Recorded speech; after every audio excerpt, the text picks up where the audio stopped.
नमस्ते एवरीवन। आज के टॉपिक में अपने बात करेंगे कि कंपनी रजिस्ट्रेशन के बाद या ऐसे बोल लीजिए कि सारे कंपनीज को क्या-क्या चीज़ अपने ऑफिस के लिए रिक्वायरमेंट पड़ती है, ठीक है? और वो रिक्वायरमेंट ऑफिस स्टेशनरी जो होती है, वो requirement as per company law होना चाहिए। क्योंकि काफ़ी सारे आप देखेंगे पेनल्टी लगाया जाता है बाय द आरओसी और अथॉरिटीज़ कि आपके कंपनी लेटर हेड में जो है आपका वो मेल आईडी नहीं था, तो आपका ये डिटेल्स वहाँ पे मिसिंग था। तो आपने इस वीडियो में सारी चीज़ें डिस्कस करेंगे कि अपने जो है जो सर्टिफिकेट ऑफ इनकॉर्पोरेशन होता है उसको कैसे लगाएँ या कंपनी का साइन बोर्ड कैसा होगा, कंपनी का सील का बारे में डिस्कस करेंगे, लेटर हेड के बारे में डिस्कस करेंगे, स्टैम्प के बारे में डिस्कस करेंगे। तो ये जो टॉपिक है आज का और ये जो वीडियो है ये सारे कंपनीज़ के ऊपर एप्लीकेबल है, चाहे वो आपका प्राइवेट लिमिटेड कंपनी हो या वन पर्सन कंपनी हो या प्रोड्यूसर कंपनी हो या सेक्शन 8 कंपनी हो या पब्लिक लिमिटेड कंपनी हो या तो बोल लीजिए कि एलएलपी हो, ठीक है? एलएलपी को भी ये सारे कंप्लायंस करना चाहिए बिकॉज़ ये एकदम बेसिक सी चीज़ें हैं, जो आपको करना ही करना चाहिए, ठीक है?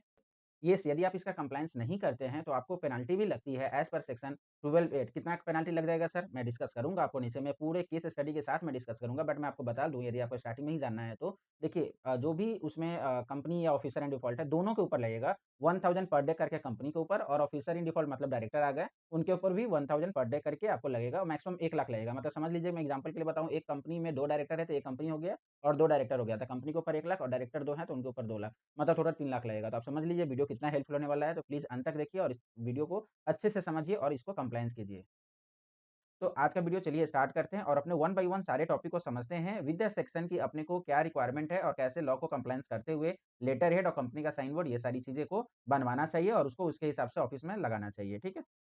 चलिए वीडियो को स्टार्ट करते हैं। देखिए, अपने इसमें पहले ही मैंने लिख रखा है कि ये जो वीडियो है ये किसके-किसके एप्लीकेबल है, प्राइवेट लिमिटेड कंपनी के लिए एप्लीकेबल है, वन पर्सन कंपनी के लिए एप्लीकेबल है, section 8 company, producer company, public company और एलएलपी, ठीक है? क्योंकि ये एकदम बेसिक चीज़ें हैं। अपने इस वीडियो में कवर करेंगे पहला कि अपना जो सर्टिफिकेट ऑफ इनकॉर्पोरेशन जो आपको मिलता है, स्पाइस पार्ट बी अप्रूवल का एक पीडीएफ जो आपको हम लोग देते हैं, वो उसी को बोलते हैं सर्टिफिकेट ऑफ इनकॉर्पोरेशन। आप ऊपर में देखेंगे लिखा हुआ रहता है certificate of incorporation, ministry of corporate affairs, जो एमसीए से आपको सीओआई मिलता है। या तो ये भी बोल दीजिए जीएसटी एक्ट के अकॉर्डिंग आपको जीएसटी का जो सर्टिफिकेट है, वो भी आपको वॉल पे लगाना है, ठीक है? तो पहला ये अपने डिस्कस करेंगे, दूसरा कंपनी का साइन बोर्ड डिस्कस करेंगे, कंपनी का साइन बोर्ड कैसा होना चाहिए, उसमें क्या-क्या रिक्वायरमेंट है, जो एज़ पर सेक्शन होना चाहिए, ठीक है? तीसरा अपने डिस्कस करेंगे कंपनी का सील, सील जो है वो अभी ऑप्शनल है, ये सारी चीज़ें अपने डिस्कस करेंगे, फोर्थ लेटर हेड और 5 स्टाम्प। तो अपने 5 चीज़ें इसमें डिस्कस करेंगे, ठीक है? तो चलिए वन बाय वन करके सारे टॉपिक को डिस्कस करते हैं और समझते हैं, ठीक है? देखिए, सबसे पहला मैं आपको बोल दूँ कि अपना जो सर्टिफिकेट ऑफ इनकॉर्पोरेशन आपको मिलता है या जीएसटी सर्टिफिकेट जब रजिस्ट्रेशन के बाद आप जीएसटी बनवाते हैं, तो मैं उसको भी कवर कर रहा हूँ क्योंकि जीएसटी सर्टिफिकेट है, उसको ना आप क्या कीजिए एक बॉन्ड पेपर पे प्रिंट कर लीजिए, ठीक है? प्रिंट करने के बाद उसको आप क्या कीजिए लेमिनेट करके और एक ऐसा फ्रेम कर लीजिए, दिख रहे होंगे आपको इमेज में दिख रहा होगा, देखिए मैं थोड़ा-सा ज़ूम कर दे रहा हूँ, आपको ये दिख रहा होगा देखिए।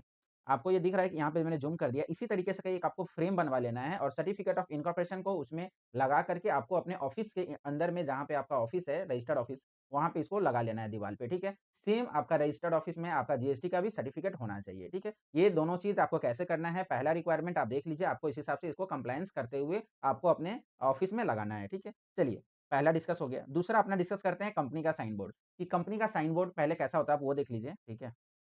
देखिए, कंपनी का साइन बोर्ड का मतलब हो गया कि या तो ये आप वहाँ पे कहीं पे पेंट करा लीजिए या नहीं तो एक बैनर इस टाइप का बनवा करके, ठीक है? रेक्टेंगल में आप अपने कंपनी के बाहर में एक कंपनी का साइन बोर्ड लगा दीजिए, जहाँ पे आपका रजिस्टर्ड ऑफिस है। ये एकदम मैंडेटरी है एज़ पर लॉ। कौन-सा सेक्शन बोलता है ये चीज़? अब यदि आपको इंटरेस्ट है जानने में तो आप जान सकते हैं। देखिए मैं 1 सेकंड में आपको समझाता हूँ। देखिए कंपनीज़ एक्ट का जो सेक्शन 12 है, उसका सबसेक्शन 3 बोलता है कि एवरी कंपनी क्या बोलता है? Every company paint or affix its name, address of its registered office and keep the same painted or affixes on the outside of every office or place जहाँ पे बिज़नेस चल रहा है, ठीक है? कॉन्स्पिशियस पोज़ीशन मतलब कि वैसे जगह पे रखना है कि जो लोगों को दिखे, ऐसा जगह पे ना आप रख दिए कि दिख ही नहीं रहा है किसी को, तो उसका तो कोई मतलब ही नहीं है, तो उसको वैसे जगह पे रखना है जाकि वो दिखे। लेजिबल लेटर मतलब लेटर जो होना चाहिए वो कैपिटल लेटर आप पॉसिबल हो तो वैसा कीजिए क्योंकि आप ऐसा लेटर में एकदम छोटा-छोटा लिख देंगे, को पता ही नहीं चल रहा है कि लिखा हुआ क्या है, तो वैसा कुछ नहीं करना है। इसलिए लॉ में एवरीथिंग इज़ रिटेन कि आपको लेजिबल मतलब पढ़ पाएँ लोग, ठीक है? तो ये सारी चीज़ें आपको करना है। अच्छा वैसा लैंग्वेज रखना है जो या तो वहाँ का लोकल लैंग्वेज में यदि आप लिख के रखे हैं तो ठीक है, कोई ईज़िली समझ लेगा, नहीं है तो उसको आपको उस लैंग्वेज में एक रखना ही रखना है। तो मैं बेटर बोलता हूँ यदि पॉसिबल है तो आप हिंदी में भी लिख लीजिए और उसको इंग्लिश में भी लिख के रखिए ताकि क्या है कि पढ़ने में आसानी होता है लोगों को या आपका कोई रीजनल लैंग्वेज जैसे आप कलकत्ता से हैं तो बंगाली, आप तमिलनाडु से हैं तो अपना उधर का रीजनल लैंग्वेज, तो उस तरीके से एक रीजनल लैंग्वेज में भी आप लिख के रखिए और इंग्लिश में एक लिख लीजिए that is the safe side. देखिए, मैंने एक एग्ज़ाम्पल के लिए आपको देखिए मैं आपको इसको ज़ूम कर देता हूँ, आप देखिए। एग्ज़ाम्पल के लिए मैंने एक लेटर हेड कंपनी का साइन बोर्ड बना के रखा है। देखिए, पहले आपने यहाँ पे क्या किया है, कंपनी का नाम लिख दिए हैं, ठीक है? हयात सिस्टम प्राइवेट लिमिटेड एक कंपनी का नाम है, मैंने लिख दिया है। देखिए, उसको हिंदी में भी मैंने नीचे लिख दिया है। आपको दिख रहा होगा लेफ्ट हैंड साइड में मैंने इसका प्रॉपर एड्रेस लिखा है विद द पिन कोड, ठीक है? फ्लैट नंबर जो भी है रजिस्टर्ड ऑफिस का एड्रेस जो इनकॉर्पोरेशन के टाइम में, रजिस्ट्रेशन के टाइम में कंपनी का था, वो सेम आप यहाँ लिख दीजिए। कंपनी का फ़ोन नंबर होना चाहिए, कंपनी का मेल एड्रेस दे दीजिए, वेबसाइट है तो वेबसाइट दे दीजिए, कंपनी का सिन नंबर होना चाहिए, सिन नंबर कहाँ से मिलेगा आपको, फिर आप वही क्वेश्चंस करेंगे। जो सर्टिफिकेट ऑफ इनकॉर्पोरेशन आपको मिलता है 1 पेज का, ठीक है? रजिस्ट्रेशन सर्टिफिकेट बोल लीजिए कंपनी का, उसमें सिन नंबर लिखा रहता है, कॉर्पोरेट आइडेंटिफिकेशन नंबर, तो वो सिन नंबर आप देखिएगा, वहाँ से आप लेकर के इसको लिख लीजिएगा। जीएसटी यदि है तो, मैंडेटरी नहीं है, जीएसटी है तो, क्योंकि जीएसटी में टर्नओवर की लिमिट है, हो सकता है आपके ऊपर एप्लीकेबल नहीं हो, तो जीएसटी सर्टिफिकेट है तो जीएसटी नंबर भी आप वहाँ पे इसको मेंशन करेंगे, ठीक है? ये सारे डिटेल जो है वो एज़ इट ऐसे ही लिखा हुआ है, तो आपको just for your information purpose आपको इस टाइप का जो है कंपनी का साइन बोर्ड बनवा लेना है, ठीक है? नेक्स्ट तीसरा अपना आता है कॉमन सेल। आप लोग का काफ़ी क्वेरी रहता है, मेरे से पूछा जाता है कि जब हमारी कंपनी रजिस्ट्रेशन हो जाती है हमारे यहाँ, तो फिर आपका नेक्स्ट क्वेरी रहता है कि सर कंपनी का सील बनवाना है क्या? देखिए कंपनी का सील बनवाने का कोई मैंडेटरी नहीं है, इट्स ऑप्शनल नाउअडेज़ बट आप बनवा लेते हैं तो फिर उसको लगाना मैंडेटरी हो जाता है, ठीक है? तो इसमें कॉमन सेल कैसा होता है वो आप देख लीजिए। इसलिए देखिएगा आप एक्ट में भी लिखा हुआ है इफ एनी, यदि आपके पास है तो फिर लगाना है, नहीं है तो फिर कोई दिक्कत नहीं है। कॉमन सेल होता क्या है? काफ़ी सारे लोग का क्वेश्चन रहता है सर कॉमन सेल कैसा होता है? देखिए, ये इंस्ट्रूमेंट है कॉमन सेल का, ये जो आपको दिख रहा होगा ना, ये वाला, ये इंस्ट्रूमेंट है और इसमें ही आप डॉक्यूमेंट लगा के उसको पंच करते हैं। पंच करने के बाद ये ऐसा आता है। इनग्रेव का मतलब होता है कि वहाँ पे देखिएगा एकदम मतलब पेज में ऐसा-ऐसा आपको दिख जाएगा ना कि आपको छूने से समझ में आएगा कि ऐसा इनग्रेव किया हुआ है। मतलब थोड़ा-सा वो खर-खर, खर-खर जैसा आपको वहाँ पे आवाज़ आएगा मतलब आपको छूने में फ़ील होगा, ठीक है? इसलिए लिखा हुआ है लॉ में कि according to section this have its name engraved in legible letter, ताकि वो दिख पाए ऑन द सील। अच्छा, इसको क्यों लाया गया था? ताकि फ्रॉड ना बच पाए, इसलिए इसको इंट्रोड्यूस किया गया था, क्योंकि क्या होता है जब इसपे कॉमन सील लग जाता है ना, उसको फ़ॉर्ज करना ना काफ़ी डिफ़िकल्ट हो जाता है। इसलिए ये कॉमन सेल का कॉन्सेप्ट था, हालाँकि नाउअडेज़ इट्स ऑप्शनल, ठीक है? तो आपको आप इसके लिए यदि आपके पास है तो लगाना मैंडेटरी है, ठीक है? आप समझ गए कॉमन सेल कैसा होता है। 4th नंबर और काफ़ी इंपोर्टेंट पॉइंट है कि लेटर हेड को लेके, सर लेटर हेड कैसा होना चाहिए, उसमें क्या कंटेंट होना चाहिए, क्या रिक्वायरमेंट है, उसको लेकर के। तो देखिए पहले मैं आपको लेटर हेड दिखा देता हूँ, फिर मैं एक्ट एक बार पढ़ा दूँगा। लेटर हेड में पहले क्या होना चाहिए? कंपनी का नाम होना चाहिए। उसके बाद सिन नंबर होना चाहिए, ठीक है? रजिस्टर्ड ऑफिस का एड्रेस होना चाहिए, ईमेल एड्रेस होना चाहिए, फ़ोन नंबर होना चाहिए, फैक्स है तो फैक्स का, नहीं तो कोई दिक्कत नहीं है, ठीक है? इतनी डिटेल्स आपके लेटर हेड पे होनी ही होनी चाहिए। अच्छा, वन मोर थिंग, यदि वन पर्सन कंपनी है तो आप कंपनी का नाम के नीचे में आपको ब्रैकेट में यहाँ पे लिख देना है one person company, one person company. ठीक है? इसको आप यहाँ पे लिख दीजिएगा, पूरा फुल फॉर्म, क्योंकि कंपनी का नाम में क्या होता है, फॉर एग्ज़ाम्पल यही हयाता होता था, हयाता ओपीसी प्राइवेट लिमिटेड होता। तो ओपीसी का मतलब नहीं समझ में आता। आप देखिएगा लॉ में ये लिखा हुआ है कि आपको वन पर्सन कंपनी लिखना है। मैं आपको नोट में नीचे समझाने के लिए मैं आपको बता भी दूँगा कौन से सेक्शन में लिखा हुआ है। सेक्शन 12 में ही लिखा हुआ है, तो मैं आपको नीचे में बता दूँगा, ठीक है?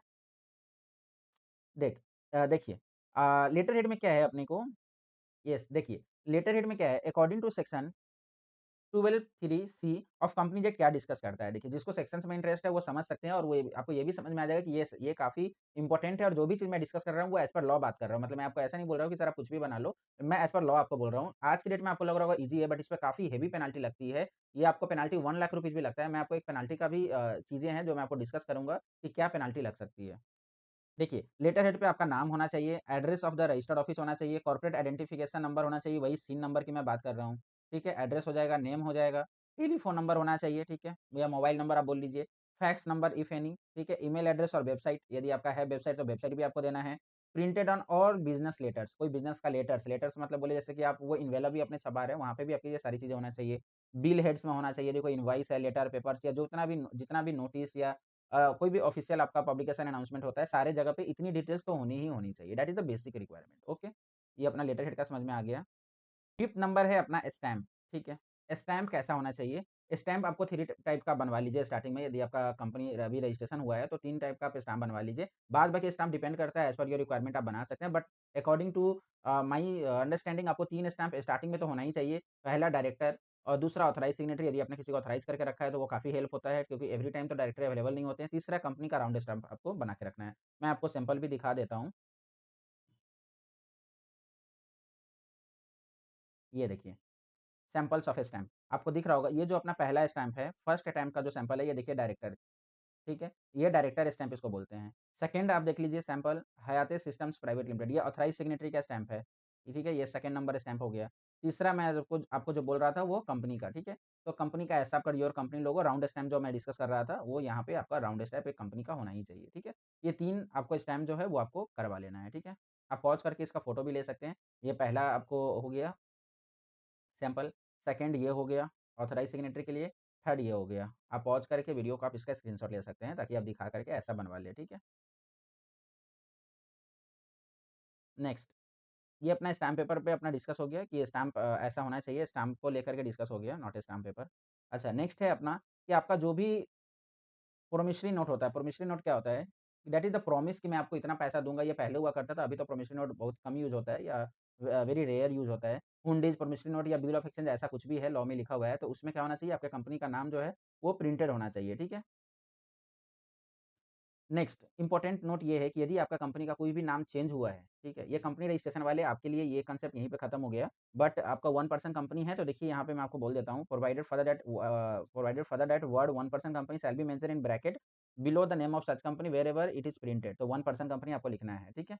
नेक्स्ट उनके लिए ये मैं अभी बता रहा हूँ जिनका कंपनी अभी रिसेंटली चेंज हुआ है उनका नाम, तो कंपनी का नाम चेंज हुआ है तो 2 साल तक आपको क्या करना है, जो पुराना नाम है ना, वो नए नाम के साथ-साथ ब्रैकेट में लिखना है। ये आपको लॉ में लिखा हुआ है, ठीक है? उसके अकॉर्डिंग। तो ये आपके लिए इम्पोर्टेंट है। नेक्स्ट सबसे इम्पोर्टेंट पार्ट जो आप अभी तक इंतज़ार कर रहे थे पेनल्टी की सर यदि हम सेक्शन का कंप्लाइन नहीं करते हैं, तो हमारे को कितना पेनल्टी लगेगा, ठीक है? देखिए लॉ में लिख रखा हुआ है सिंपली सेक्शन 12 का यदि आप वायलेशन करते हैं, यदि इसको आप नहीं फॉलो करते हैं या तो लेटर हेड आपका नहीं होता है या आपका उसके नीचे अपने आते हैं तो आपका कंपनी का साइन बोर्ड नहीं लगा हुआ है properly as per the act तो फिर आपको क्या होता है कंपनी और एवरी ऑफिसर यहाँ पे लिखा है कंपनी एंड लिखा हुआ है यहाँ पे मतलब every officer who is devolved per day का 1000 पर डे मैक्सिमम 1 लाख तक जाएगा, ठीक है? अब इसमें देखिए क्या है, कंपनी के ऊपर भी 1 लाख लगेगा और जितने भी डायरेक्टर 2 डायरेक्टर हैं तो 1-1 लाख डायरेक्टर के ऊपर भी लगेगा। देखिए मैं भी आपको एक आरओसी ने पेनल्टी लगाया है, मैं आपको दिखाता हूँ तो आपको समझ में आ जाएगा कि इस सेक्शन के अकॉर्डिंग पेनल्टी एक्चुअली में लगना शुरू हो गया है, तो आप लोग प्लीज़ क्या कीजिए, इसको कंप्लायंस करना शुरू कर दीजिए। आपको दिख रहा होगा, ये एक आपको आरओसी का ऑर्डर है एडजुडिकेशन ऑर्डर है देखिए आरओसी का सेक्शन 12 इस कंपनी के ऊपर लगा है। अफसल सीड्स प्राइवेट लिमिटेड ठीक है, 24 सितंबर 2024 का है, ज़्यादा डिले का नहीं है, लास्ट ईयर का ही है। आप देख सकते हैं वायलेशन कौन से सेक्शन का है, सेक्शन 12 का है। मैं फटाफट से इसका आपको पेनल्टी दिखाता हूँ कि सेक्शन 12 के वायलेशन के ऊपर आरओसी ने क्या पेनल्टी इनको लगाया है, ठीक है? तो आपको कंपनी एंड जो एवरी ऑफिसर का जो कांसेप्ट है वो आपको यहाँ से समझ में आ जाएगा। देखिए आरओसी का कहना है I am inclined to imposed a penalty as prescribed under section 12(8) जो मैं डिस्कस कर रहा था, उसके वायलेशन इन्होंने किया है, तो पेनल्टी देखिए इम्पोज किया है company and officer in default, यहाँ पे भी एंड है। मतलब कंपनी के ऊपर तो लगेगा ही और जितने भी ऑफिसर्स हैं उनके ऊपर भी लगेगा। देखिए ये कंपनी का नाम है, जो मैं अभी डिस्कस कर रहा था, उनके ऊपर 1000 पर डे के हिसाब से उनके ऊपर 1000 पर डे के हिसाब से आप देखिए मैक्सिमम वहाँ पे 1 लाख ही था, तो 1 लाख ही लगा सकते हैं, ठीक है? इतने डेज़ का डिफ़ॉल्ट था, तो मैक्सिमम 1 लाख का पेनल्टी लगाया है। यहाँ पे फाइनल पेनल्टी इम्पोज़्ड 1 लाख आ गया। अच्छा इसमें 2 डायरेक्टर थे, आप उनका नाम देखिए, 2 डायरेक्टर थे, ये दोनों डायरेक्टर के ऊपर भी 1000 पर डे करके 1-1 लाख हुआ, तो टोटल कितना लगाया इन्होंने? टोटल इन्होंने 3 लाख्स की पेनल्टी लगाई। मतलब आप समझ रहे हैं कि यदि इस सेक्शन का वायलेशन करते हैं, तो कंपनी के ऊपर भी 1 लाख का लगेगा और एवरी डायरेक्टर जो भी उसमें डायरेक्टर है या ऑफिसर इन डिफ़ॉल्ट के डेफिनिशन में आते हैं, मतलब जो भी डायरेक्टर है आप समझ के रखिए या जो भी उस कंपनी के केएमपी हैं, उनके ऊपर भी आपको 1 लाख करके आएगा, ठीक है? ऑफिसर इन डिफ़ॉल्ट के अकॉर्डिंग, ठीक है?